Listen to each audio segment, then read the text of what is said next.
चलो दोस्तों, देखते हैं आखिर कौन इस गेम को जीतकर 50 लाख नगद और एक चमचमाती कार जीत कर लेकर जाएगा।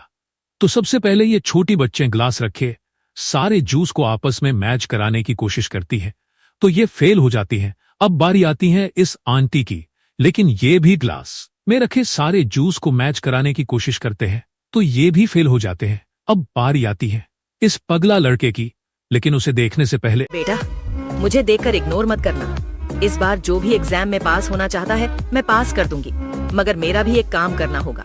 तुम्हें इस वीडियो को एक लाइक और चैनल को सब्सक्राइब करना होगा और 5 सच्चे मित्र को शेयर करना होगा। और मेरे बेटे, जाते जाते कमेंट में सरस्वती माँ लिख दो। और लास्ट में दोस्तों, ये पागल लड़का जय श्री राम का नाम लेकर ग्लास में रखे सारे जूस को मिला देता है और जीत जाता है।